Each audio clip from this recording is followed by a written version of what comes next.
మన Chennai shopping mall లో Christmas Carnival. ఈ రోజే క్రిస్మస్ షాపింగ్ చేయండి. తెలంగాణ మరియు ఆంధ్రప్రదేశ్.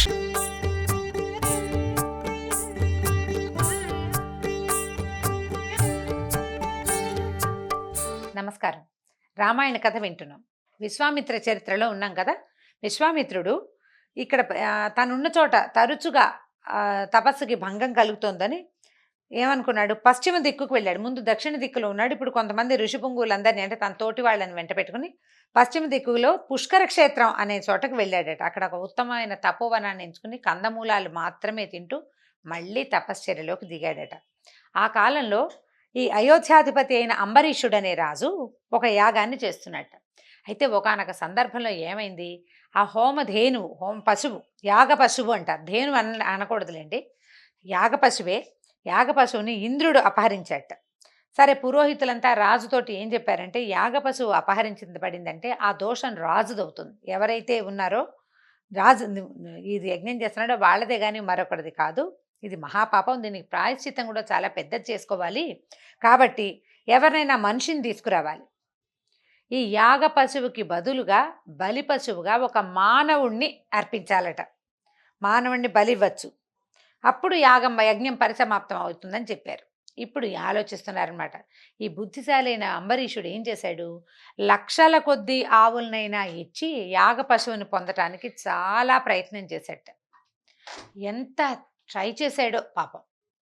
లక్షల కొద్దీ డబ్బిస్తామన్నా నిన్ను బలిస్తాం రమ్మంటే ఎవరు వస్తారు? అట్లా ఏమైంది, చివరికి ఈయన చాలా మందిని పంపించాడు అటు ఇటు యాగ పశువుల కోసం ఒక మనిషిని వెతకమని. ఈయన కూడా తను తిరుగుతూ రుచిక మహర్షి భార్యా పిల్లలతో తపస్సు చేసుకుంటున్నాము నా ఒక ఆశ్రమానికి వచ్చాడు.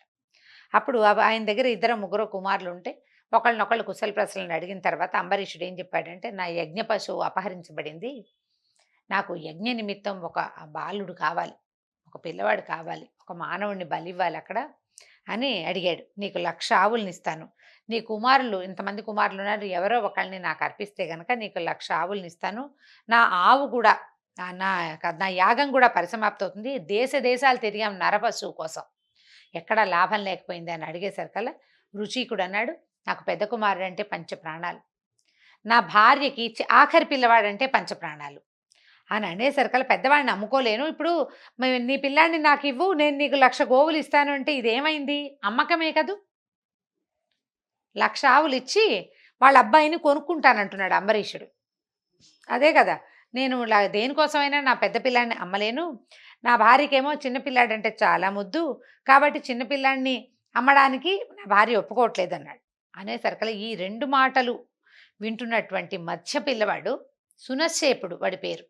వాడన్నాడు, నాకు అర్థమైంది, మా నాన్న పెద్ద కొడుకు నమ్మడు, మా అమ్మ చిన్న కొడుకు నమ్మదు, వీళ్ళిద్దరికీ అవసరం లేని వాడిని నేనే, కాబట్టి నన్ను నువ్వు తీసుకెళ్ళిపో, మా నాన్నకు 1,00,000 ఆవులు ఇచ్చేసేయి, నేను పెద్ద అయ్యా కూడా ఇంత సంపాదించలేను, నా తండ్రి సంతోషిస్తాడు నా వల్ల ఇంత లభించినందుకు అని చెప్పి నన్ను తీసుకెళ్ళిపోమన్నాడు. అనేసరికల్ సరే అంబరీషుడు ఏం చేశాడు, ఇందులో ఇంకా సెంటిమెంటల్గా ఫీల్ అయ్యే అవకాశం లేదు పాపం, ఈ పరిస్థితి అట్లాంటిది, యజ్ఞం పూర్తి చేయాలి, రాజు కర్తవ్యం, ఆ కాలం నాటి పరిస్థితులు అవి అంతే.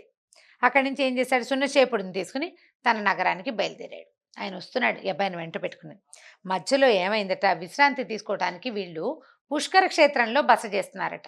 సరే ఏమైంది, మహారాజు విశ్రాంతి తీసుకుంటుంటే ఈ పిల్లాడు బిక్కమొహం వేసుకుని ఓ మూల ఎక్కడో కూర్చుని ఏడుస్తున్నాడు, దుఃఖిస్తుండేసరికల్లా పాపం ఆకలి, అలసట, దిగులు, భయము, దైన్యంతో మహాదీనంగా ఉన్న ఆ పిల్లవాడిని విశ్వామిత్రుడిని చూసేసరికల్లా ఆయన చూసి ఇంకా ఏడ్చాడు. ఎవరి దగ్గరకు, బాబు ఎందుకునైనా ఏడుస్తున్నావు అనగానే దుఃఖం ఇంకా పొర్లిపోదు, బాగా ఏడ్చాడు. ఏడ్చేసరికల్లా ఏమన్నాడు, నువ్వు సర్వలోక రక్షకుడివి, లోకుల హితం కోరతావు, నువ్వు రాజర్షివి, నన్ను రక్షించు అని అడిగాడు. నన్ను ఒక అనాథగా స్వీకరించి రక్షించమన్నాడు.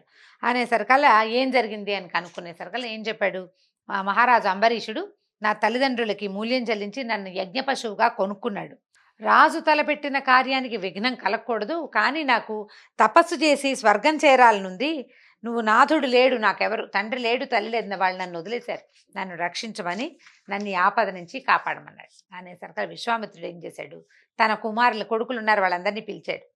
మామూలుగా లోకంలో తల్లి తండ్రి ఎందుకు పిల్లల్ని కంటారు, లోకహితం కోసం పుత్రుల్ని కంటారు, ఇప్పుడు నాకు అవసరం ఏర్పడింది, ఈ అబ్బాయి పేరు సునశ్శేపుడు. యాగ పశువుగా అంబరీష మహారాజు ఇతన్ని కొనుక్కున్నాడు. ఈ పిల్లాడు నన్ను ప్రాణభిక్ష కోరుతున్నాడు. నేను వీడికి అభయం ఇచ్చాను. రాజు కార్యము చెడిపోకూడదు. ఎందుకంటే ఈ యజ్ఞం అత్యవసర కార్యక్రమం. అది మానే కాలం కాదది. తర్వాత ఇతను అంటే ఇప్పుడు ఎట్లా ఇతని బదులు మీలో ఎవరైనా ఒకళ్ళు యాగ పశువుగా వెళ్ళండి. మీరు వెళ్తే ఈ పిల్లాడి ప్రాణాలు నిలబెడితే నేను కూడా మాట నిలబెట్టుకున్నట్టు అవుతుంది అనేసరికల్లా విశ్వామిత్రుడి కుమారులు ఒప్పుకోలే. ఇదే న్యాయం? ఎవరైనా ఇట్లా చేస్తారా? వాడెవరినో రక్షించడానికి సొంత కుమారుణ్ణి వెళ్ళమంటావు, ఇదేం న్యాయం తండ్రి అన్నారు. స్వమాంసం అంటే ఇది ఏంటంటే ఇది ఒక అర్థం పర్థం లేనిది, సొంత మాంసాన్ని భుజించడం లాంటిది. మేము నీ కోరిక మన్నించడానికి సిద్ధంగా లేము అనేసరికి ఆయన కోపం పట్టలేకపోయాడు. మీరు నా మాట అతిక్రమించడం కాకుండా ఏమి కొంచెం కూడా శంక లేకుండా ఇట్లా ధర్మరహితంగా మాట్లాడారు. మీ మాటలు నన్ను ఈటలతో పొడుస్తున్నట్టుగా అనిపిస్తుంది. మీరు వశిష్ఠ కుమారుడు లాగానే ముష్టిక జాతులందు పుట్టి కుక్క మాంసం తింటూ 1000 సంవత్సరాలు పడుండండి అని కొడుకుల్ని కూడా శపించేశాడు. శపించి సునశ్శేపుడికి ఇట్లా చెప్పాడనమాట. నువ్వేం భయపడద్దు, నీకు ఒక మంత్రాన్ని ఉపదేశిస్తాను. నీకేం చేస్తారంటే ఎర్రటి పూలమాలలు వేసి ఎర్రటి పైపూత పూస అంటే ఎర్రగా పూస్తారు, సింధూరం పూస్తారు, ఒంటి నిండా రంగు కుంకుమ అద్దుతారనమాట. అద్ది నిన్ను యూప స్తంభానికి కట్టేస్తారు. ఈ యూప స్తంభాల మాట మొట్టమొదటి చెప్పుకున్నావు, పశువుల్ని కడతారు వాటికని, దాన్ని కడతారనమాట ఈ పిల్లాన్ని. నిన్ను దానికి కట్టేస్తారు. నువ్వేం చేస్తావంటే ఈ మంత్రాలతోటి అగ్నిని స్తుతించు అని అగ్నిహోత్రాన్ని స్తుతించగలిగే మంత్రాన్ని ఉపదేశించాడు. దానివల్ల నువ్వు జీవించి నీ కోరిక ప్రకారమే నీ సంగతి ఏంటంటే నువ్వు లక్ష్యాన్ని సాధిస్తావని చెప్పాడు. అప్పుడు ఏం చేశాడంటే 2 మంత్రాలని సునశ్శేపుడు విశ్వామిత్రుడి వలన ఉపదేశం పొందాడట. ఆ తర్వాత ఏం చేశాడు, సునశ్శేపుడు అంబరీషుడి దగ్గరికి వెళ్ళి పదండి మనం వెళ్ళిపోదాం, యజ్ఞం మొదలు పెట్టండి అన్నాడు. సరే, అంబరీషుడు కూడా పరమానందంతో పిల్లవాడిని తీసుకెళ్ళిపోయాడు. యజ్ఞక్రియ విధి ఎక్కడ ఆగిందో అక్కడి నుంచి మొదలైంది. సునశ్శేపుడిని అలంకరించి ఏం చేశారు, సదస్సుల అనుమతి పొంది దర్భ పవిత్రాలన్నీ కట్టి యాగ పశువు ఎక్కడ కట్టాలో అక్కడ తీసుకెళ్ళి సునశ్శేపుడిని కట్టేశారు. కల ఈ సునశ్శేపుడు వెంటనే విశ్వామిత్రుడిని, తన గురువైన విశ్వామిత్రుడిని తలుచుకుని ఆ 2 మంత్రాలని ఆవాహన చేశాడు. ఇక జపం మొదలు పెట్టాడనమాట. ఇంద్రుణ్ణి ఉపేంద్రుణ్ణి యథాశాస్త్రంగా స్తుతించాడు. ఆ చెప్పిన మంత్రం విధానం ఎట్లా ఉందో అలా చేశాడనమాట. అక్కడి నుంచి ఈ సునశ్శేపుడి స్తుతిని విన్నటువంటి ఇంద్రుడు ఏం చేశాడు, ఇతనికి దీర్ఘాయువుని ప్రసాదించాడు. ఇంద్రుడి వల్ల దీర్ఘాయువుని పొందాడు సునశ్శేపుడు. అట్లాగే అంబరీష మహారాజు యొక్క యాగ పశువుని అక్కడికి తీసుకొచ్చి ఇచ్చేసి ఆయన తాలూకు యజ్ఞ ఫలితాన్ని కూడా ఆయనకి పొందేలాగా చేశాడు.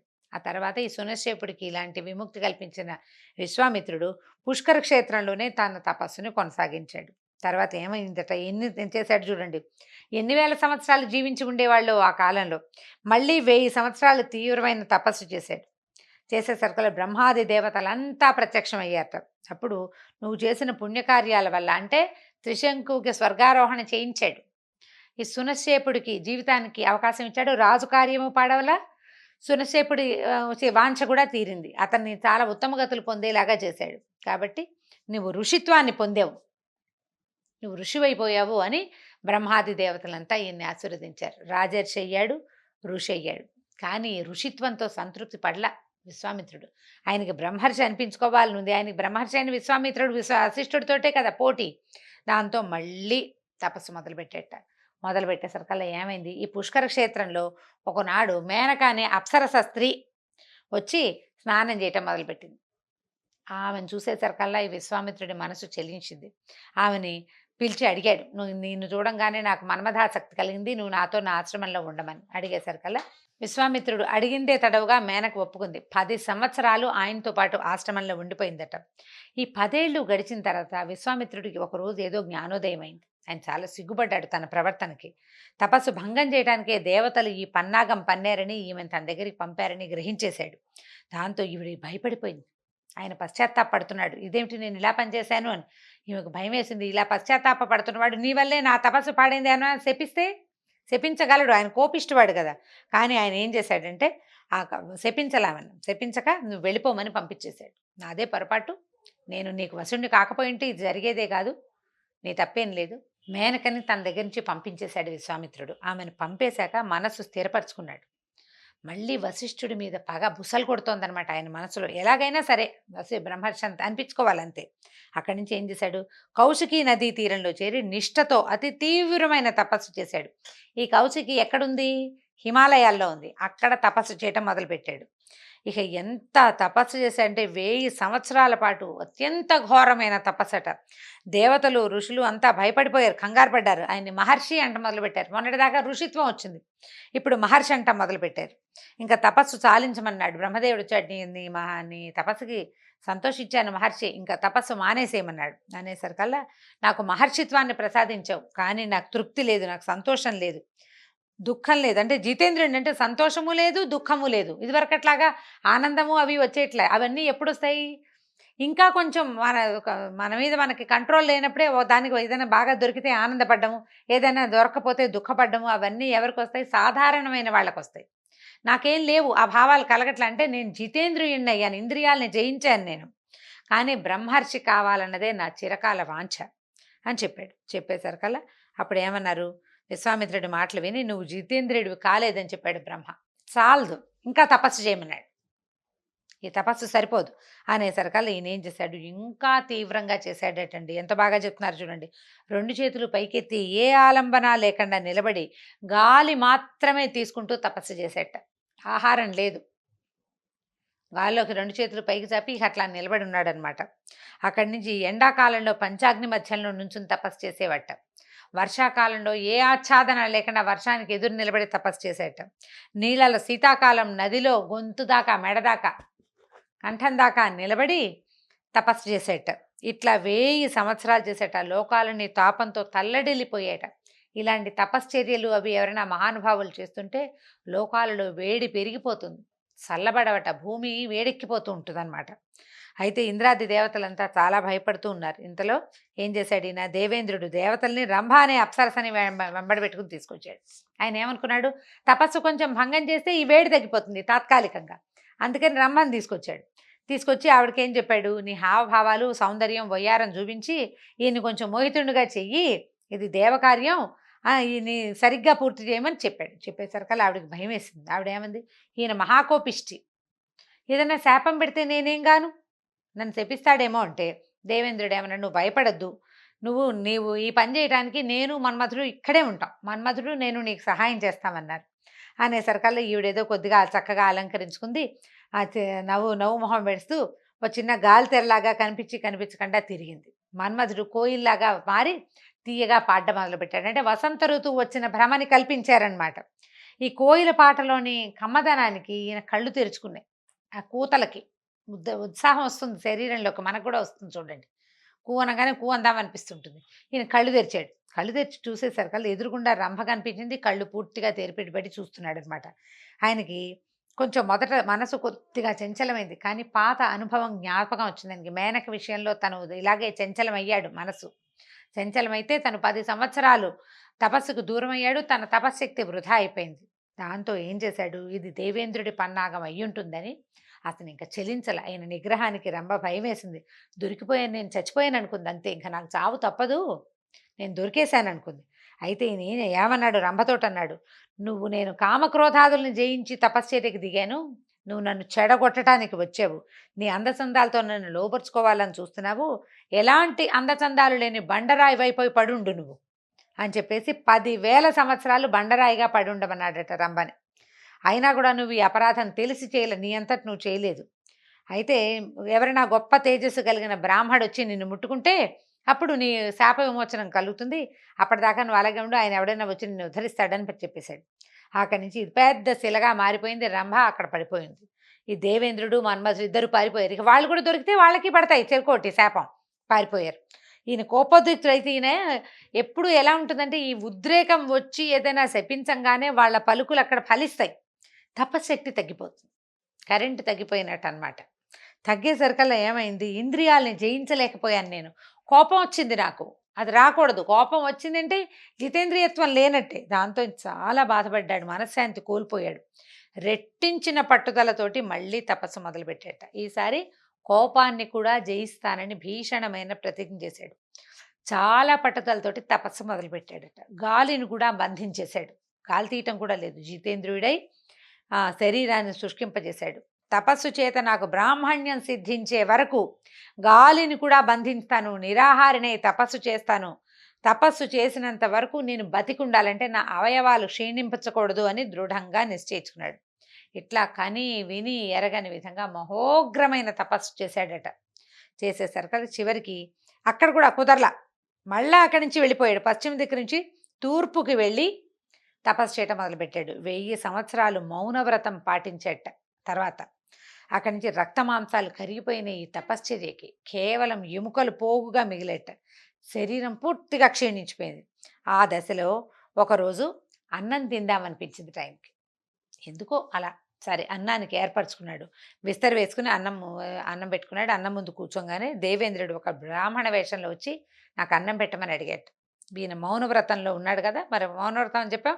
ఆహారాన్ని అంతా బ్రాహ్మడికి ఇచ్చేసాడు. ఒక్క మాట కూడా మాట్లాడలే. మళ్ళీ ఆహారం లేకుండా మళ్ళీ 1000 సంవత్సరాలు తపస్సు చేసేట. తర్వాత ఈసారి గాలి పీల్చడం కూడా మధ్యలో అప్పుడు ఒకసారి అన్నం తిందామనిపించింది. ఇప్పుడు ఆ ఊహ కూడా మానేశాడు. ఇట్లా ఎన్నో సంవత్సరాలు తపస్సు చేయగా చేయగా గాలి కూడా బంధించేసరికి శిరస్సులోంచి ఒక సెగ బయటకు వస్తుందట ఆయన తలలోంచి. దాంతో ఆ సెగ ముల్లోకాలు వ్యాపించేసిందిట. జనులంతా భయభ్రాంతులైపోయారు. ఏదో వెచ్చటి సెగ, ఎవరో మహానుభావుడు ఏదో చేస్తున్నాడని భావించారు.